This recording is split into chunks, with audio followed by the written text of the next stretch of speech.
নমস্কার বন্ধুরা, আপনারা সবাই কেমন আছেন? আশা করি খুব ভালো আছেন। তো আজকের দিনটা বেশ ছিমছামভাবে কাটছিল আমার।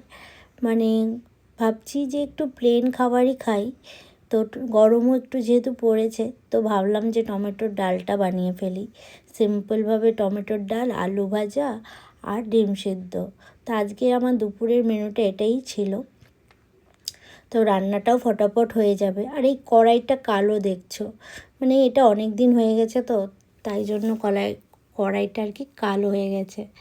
তো আমি জানি না, যারা ব্লগ করে তারা নতুন নতুন জিনিস কেনে, করে দেখায় আর কি ভালো জিনিসে। তো সেটাই ভাবছি যে আমি কি নতুন কড়াই একটা কিনবো, না এই কড়াইটা দিই, কারণ এটাতে আমার রান্না করতে আর কি সুবিধা হয়। তাই আমি নতুন কড়াই কিনছি না। তোমাদের কি মনে হয়, আমার কি নতুন একটা কড়াই কেনা উচিত কি না? তো যাই হোক, আবোল তাবোল বকছি। তো এটাই হচ্ছে ব্যাপার। তো এই কড়াইটায় রান্নাটা বেশ ভালো হয়, তাই আর কি নতুন কড়াই কেনাও হয়নি। কিন্তু আমার ননস্টিকের কড়াই কিনতে হবে। তো ভাবছি একটা ননস্টিকের কড়াই কিনবো। আর কি, এই দেখো, গরম জল দিয়ে যদি ডালটা রান্না করো না, তাহলে কিন্তু হেভি টেস্ট হয়।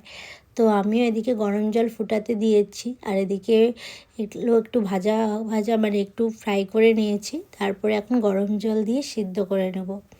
তো আজকের দিনটা আমার এইভাবেই কাটছে।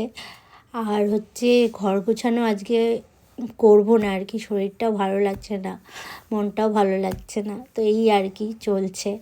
তো আমার এই ছোট ছোট মিনি ব্লগগুলো দেখতে তোমাদের কেমন লাগে?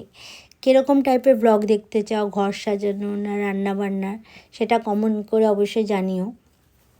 আর ওদিকে আমার ডাল রান্নাটা হয়ে গেল।